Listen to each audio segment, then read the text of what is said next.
My 6-year-old grandson whispered he was locked in the basement. I didn't call his parents. I called the police. That single call shattered my daughter's perfect life, but it also exposed the monster sleeping in her bed.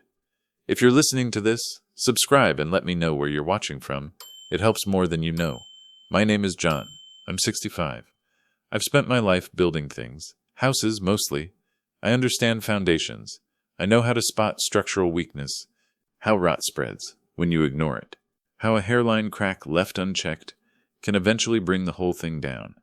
I thought my daughter Sarah's life was built solid. I was wrong. The rot was in my own family, and I was blind to it. Sarah's husband Mark was the architect of that perfect life. He was in finance, charming, successful, the kind of man who wore suits that cost more than my truck payment. They lived in one of those massive new developments. A house all glass and sharp angles. It was beautiful. But it always felt cold, like a museum where you weren't supposed to touch anything. I never felt comfortable there. That should have been my first warning. I ignored the signs. We all do, don't we? We see what we want to see. Sarah started getting quieter. She stopped laughing. Her bright, vibrant spark faded.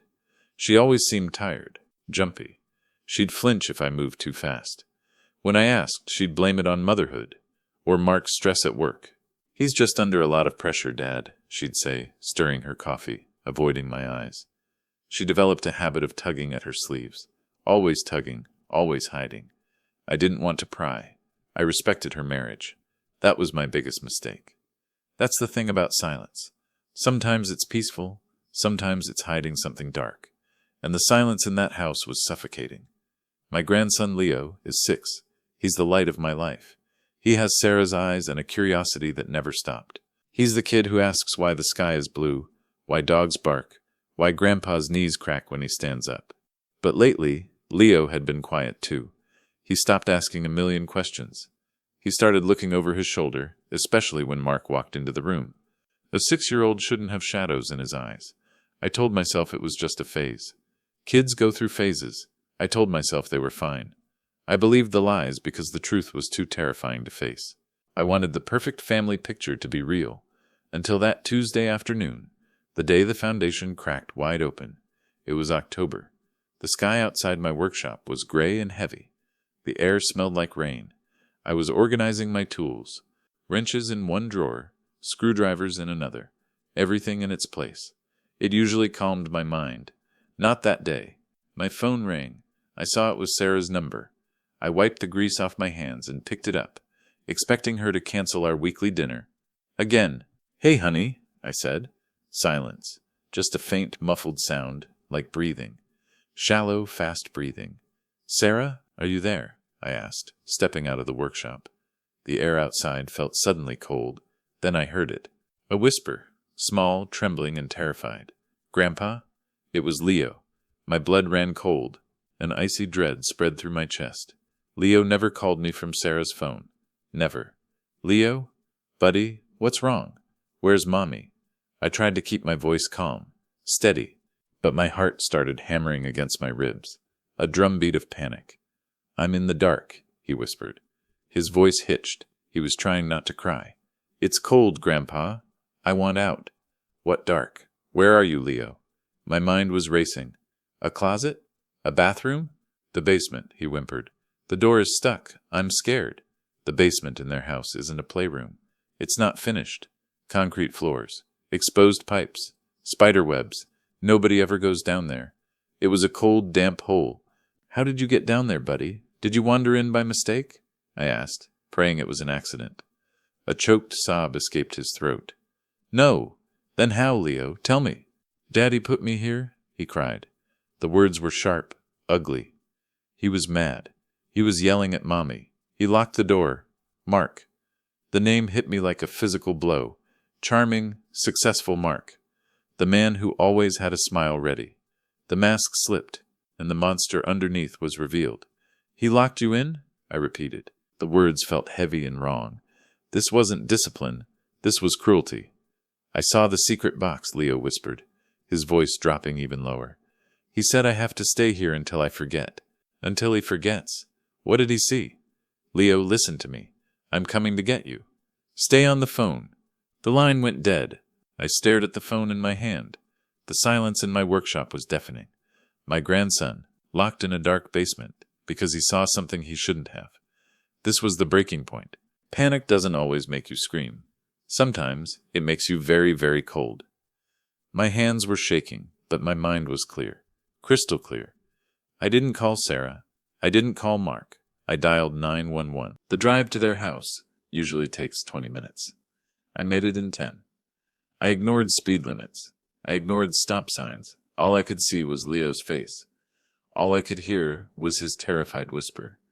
When I pulled into the driveway, 2 police cars were already there, lights flashing blue and red against the perfect facade of that cold, glass house. It made the nightmare real. I ran towards the front door. It was open. I heard voices inside. I am telling you, this is a ridiculous misunderstanding. It was Mark's voice, loud, angry, but smooth, always smooth. He was standing in the foyer, facing 2 officers. He looked impeccable, like he was about to close $1 million deal. "John, what are you doing here?" Mark said, turning to me. His eyes were wide with fake confusion.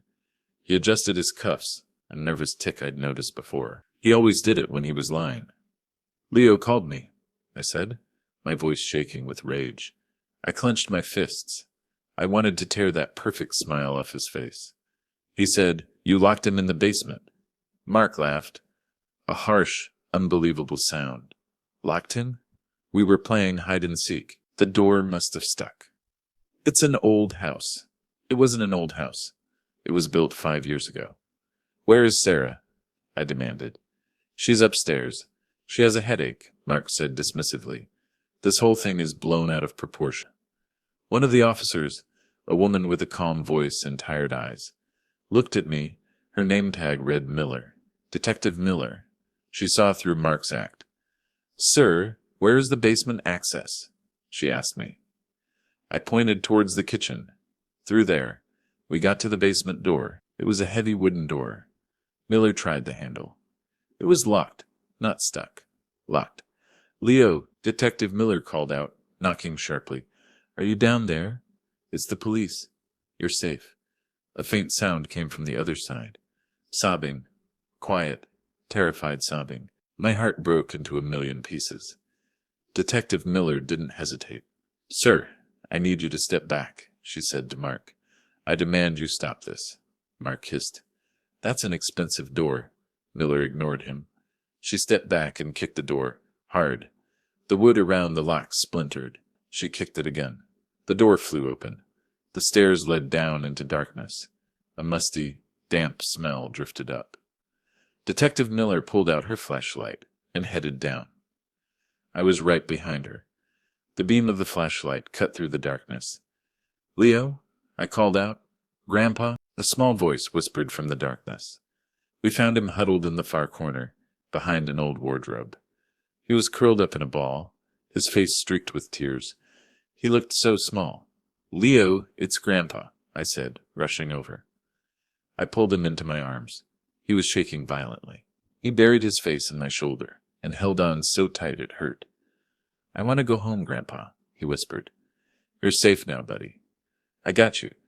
I held him tighter. I would never let him go again. I carried him upstairs. When we came back into the kitchen, Mark's face changed. The anger vanished, replaced by a mask of concern, a calculated performance. "Leo," Mark said, his voice suddenly gentle. He reached out a hand to touch his hair. "See? I told you the door was just stuck. Silly boy." Leo flinched. Violently. He looked at Mark with pure terror. He didn't say anything. He just turned his face away and clung tighter to me. That silence was louder than any accusation. Just then, I heard footsteps on the stairs. Sarah appeared. She looked like a ghost, pale, haunted. She was wearing a long-sleeved sweater, even though the house was warm. Always long sleeves. "Mrs. Harrison," Detective Miller began gently, "your son said your husband locked him in the basement. We found the door locked from the outside." Sarah stared at the floor. Her hands were twisting together. Mark didn't mean to," she whispered, her voice monotone, rehearsed. It was an accident. We were playing. The door, it sticks sometimes. She was lying. I knew she was lying. But why was she protecting him? As she nervously tugged at the sleeve of her sweater, that habit again, it slipped up. Just for a second. I saw it. On her wrist, dark purple and blue. The unmistakable shape of fingerprints. The rot was visible now. Detective Miller saw it too. Her eyes narrowed. "Mrs. Harrison, how did you get that bruise?" Miller asked, her voice gentle, but with a steel edge. Sarah snatched her hand back, pulling the sleeve down quickly. "It's nothing. I ran into a door.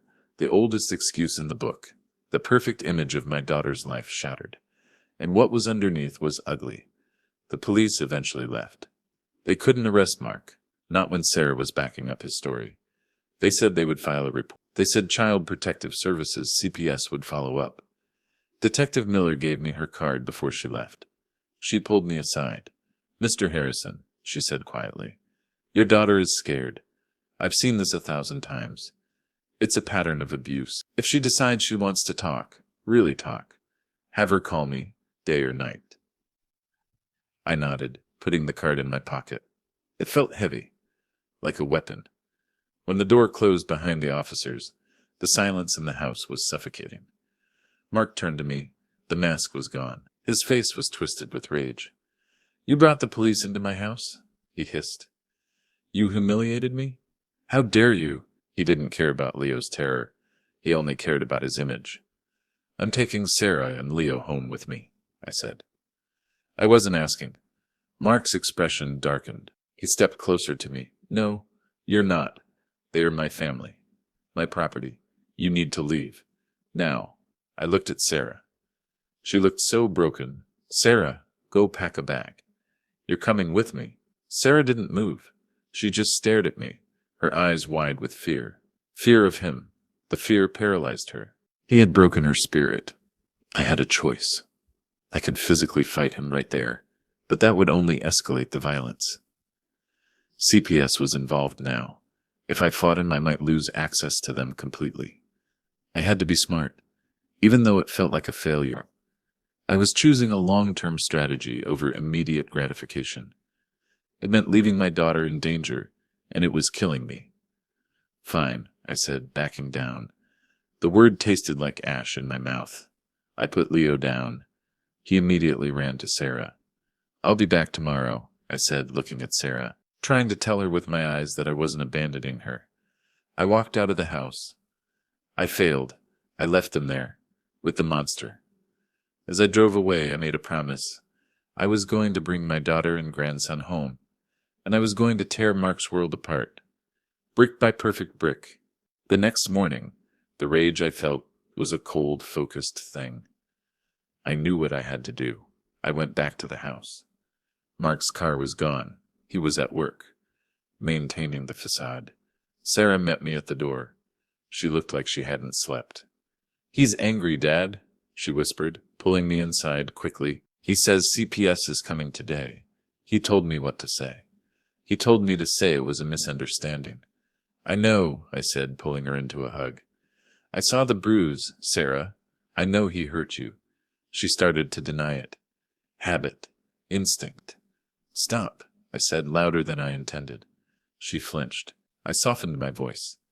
"Stop protecting him. He locked your son in a basement. He is hurting you." "How long, Sarah? How long has this been going on?" Sarah broke. The dam she had built over years finally crumbled. She sank onto the expensive sofa and buried her face in her hands, sobbing. "Years," she whispered through her tears. "It started slowly, so slowly I didn't even notice the trap closing. She told me everything, the insults, the control.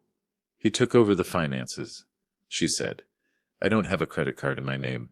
I have to ask him for grocery money." Why didn't you tell me? My heart ached. I had failed her. "I was ashamed," she cried. "And I was scared. He said if I ever tried to leave, he would take Leo. He said he would tell everyone I was crazy, and they would believe him. Everyone loves Mark. They love the mask, not the man." I knelt in front of her. "I believe you, but I need to know everything." Leo said he saw a secret box. What was it? Sarah froze. Her eyes widened. The fear returned, sharper this time. It's about his business, she whispered. He's been doing something illegal, something bad. I found some documents a few months ago, she continued. In his office in the basement. Offshore accounts. Shell companies. I confronted him. He went ballistic. He told me if I ever mentioned it again, he would make sure I regretted it. That's when the physical abuse started. What happened yesterday? He was panicked, she said. Someone is auditing his firm, the IRS. He started moving things, hiding things. The walls were closing in on him. We fought, she said.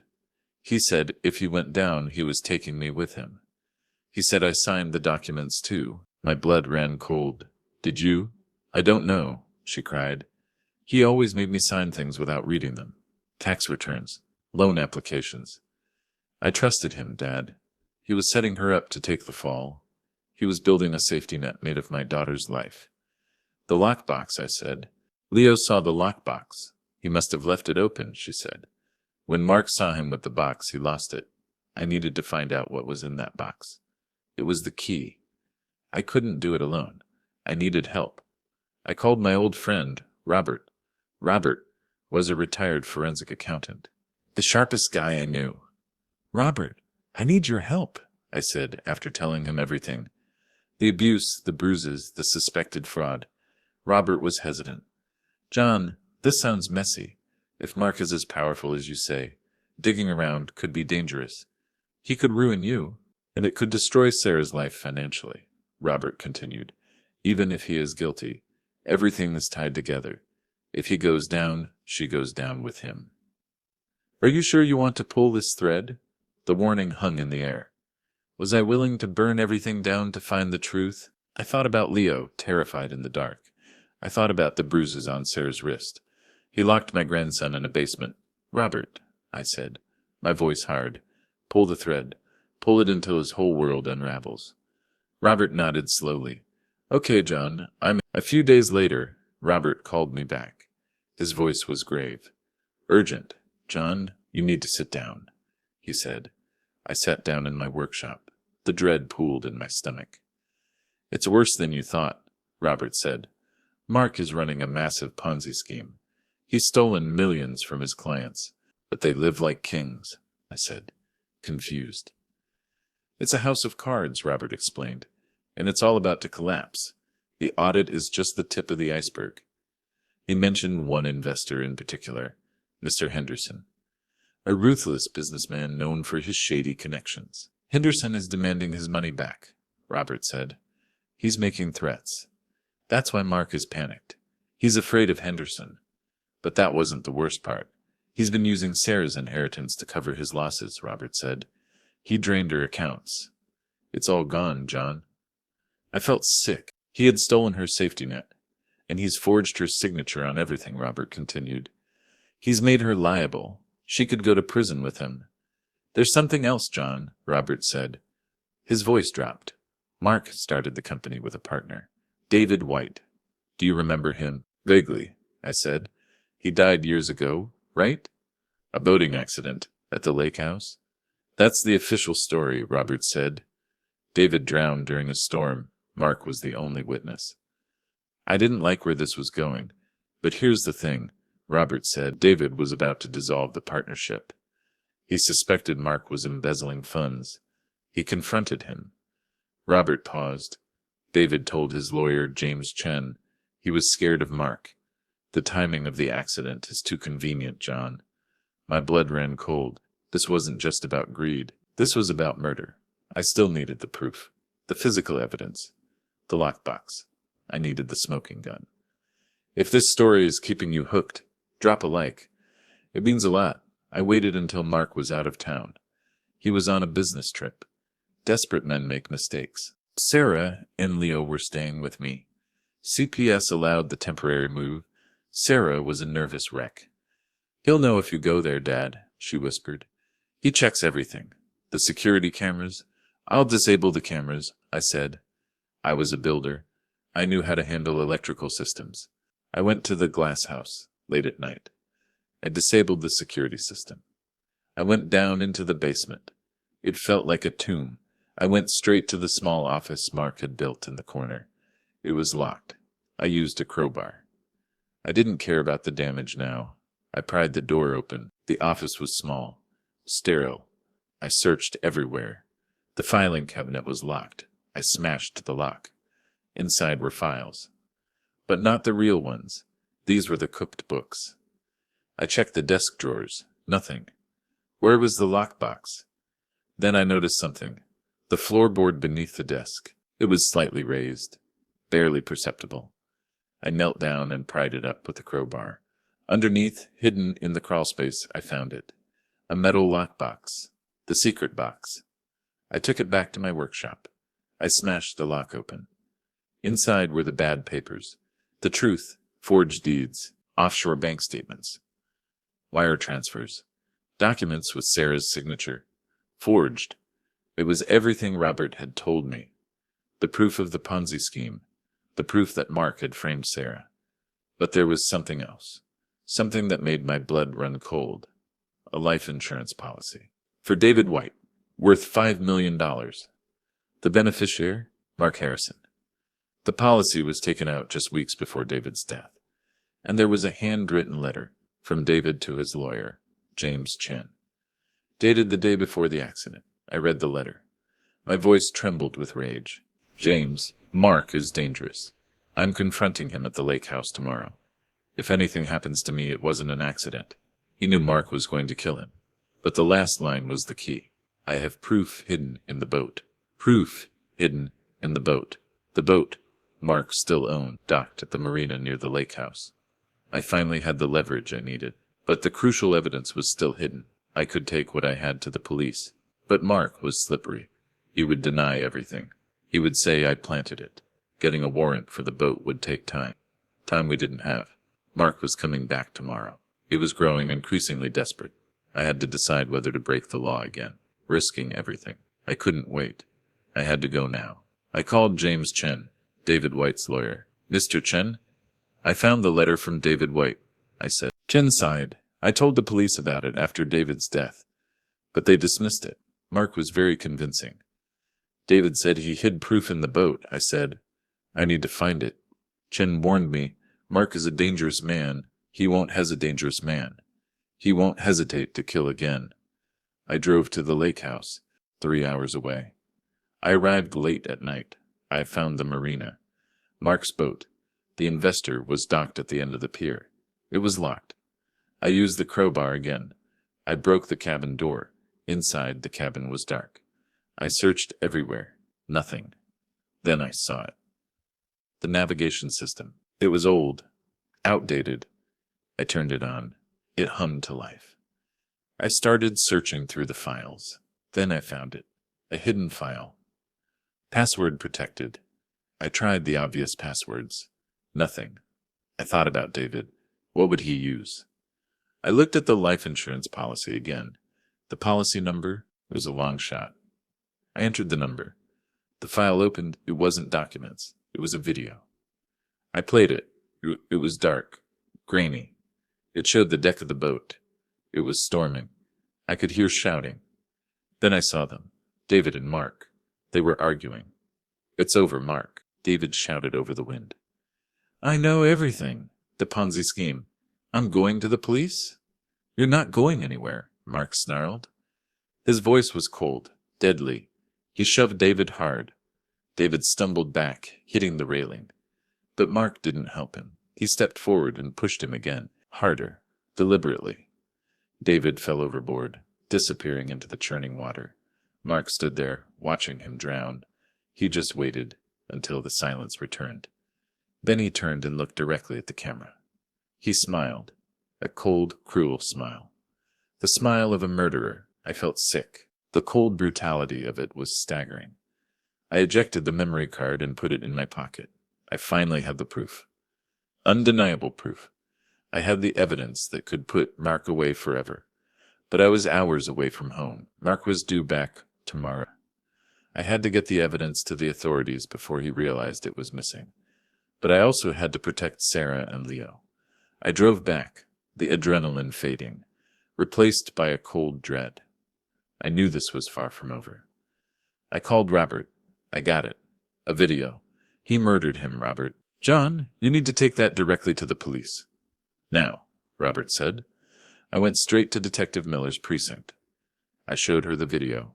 Her face was grim. She watched it 3 times. In silence. This changes everything, she said. This is premeditated murder. We're getting a warrant for his arrest. But getting a warrant takes time.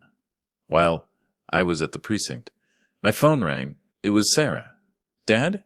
She was hysterical, sobbing. He knows, she cried. He came home early.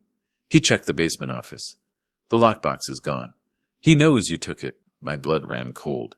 I had been too slow. Where are you, Sarah? I asked, trying to keep my voice calm. He came to your house, she whispered. Her voice choked with terror. He forced us to leave. He said if I didn't tell him where you were, he would... The line went dead.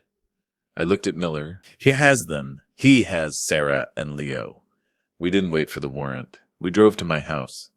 When we got there, my house was dark. Mark's car was gone. The house was empty. Then I saw it. A note on the kitchen table. If you want to see them again, come to the lake house. Alone. No cops. Bring the evidence. All of it. You took them to the lake house, I said to Miller, my voice hollow with fear. Where he killed David. Miller cursed. We're mobilizing a tactical team. SWAT. We'll set up a perimeter. It's 3 hours away, I said, my voice desperate. We don't have that kind of time. He will kill them. I knew Mark. He had nothing left to lose. I knew what I had to do. I had to face him. I'm going, I said. John, you can't, Miller warned. It's a hostage situation. It's too dangerous. They are my family, I said. I walked out of the house. Miller tried to stop me, but I pulled away. I drove to the lake house for the 2nd time that night. It was the longest drive of my life. I was walking into a trap. I was unarmed, unprepared. But I had no choice. I had to save my family. I also knew I might not make it out alive. I was willing to sacrifice everything. I arrived at the lake house. It was dark, isolated. A storm was rolling in, just like the night David died. I parked the car and walked towards the house. The lights were on, inside. I opened the door. Mark was standing in the middle of the room, holding a gun. Sarah was sitting on the sofa. Her face was bruised, her eyes wide with terror. Leo was next to her, crying silently. John, Mark said, his voice surprisingly calm. I knew you would come. Let them go, Mark, I said, keeping my voice steady. Where's the evidence? He demanded. The gun was pointed at Sarah.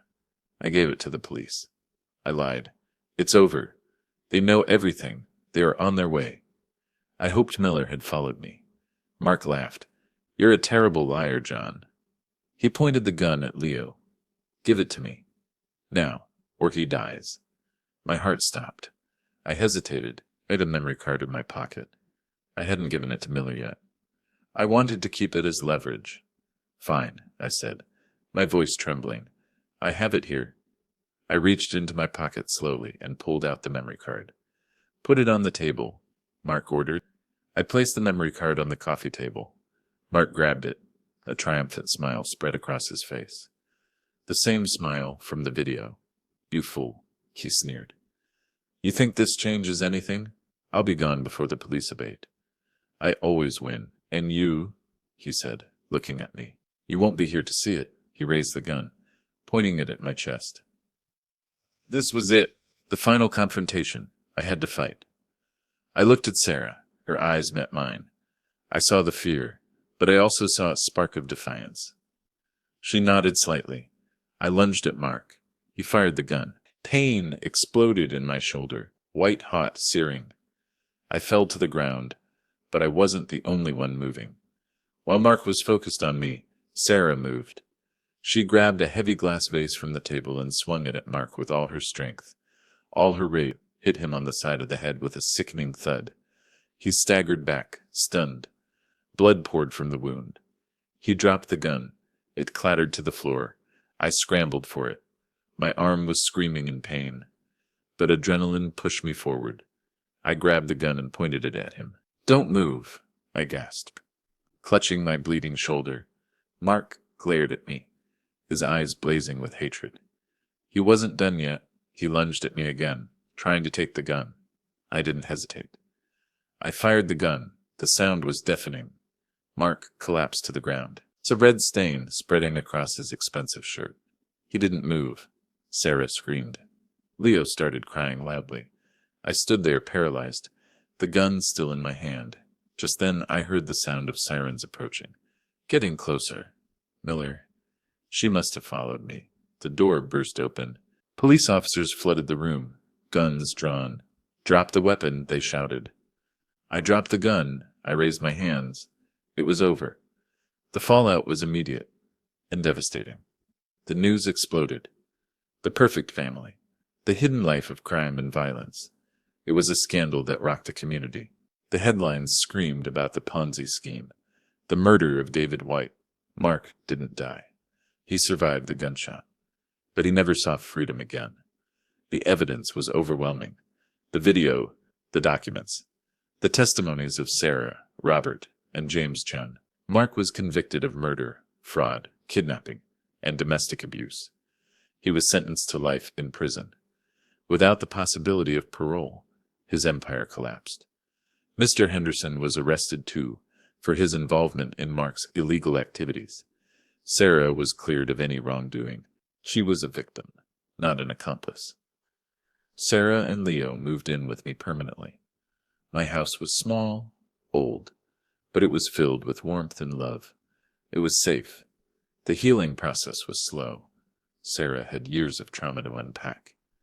She started therapy with Dr. Ilani, a specialist in trauma recovery. Slowly, Sarah started to rebuild her life. She found her voice again. Leo had nightmares for a long time, but slowly he started to heal. He started smiling again, asking a million questions. He was a kid again. And me? I was tired. The fight had taken everything out of me. My shoulder healed, but the scar remained. But I also felt a sense of peace. I had done what I had to do. I had protected my family. Sometimes I felt guilty that I hadn't seen the signs earlier, guilty that I had ignored the rot. But then I looked at Leo, playing in the backyard. I looked at Sarah, finally free, and I knew that we had survived. We were broken, but we were not destroyed. It's been a year now. We are finding a new normal.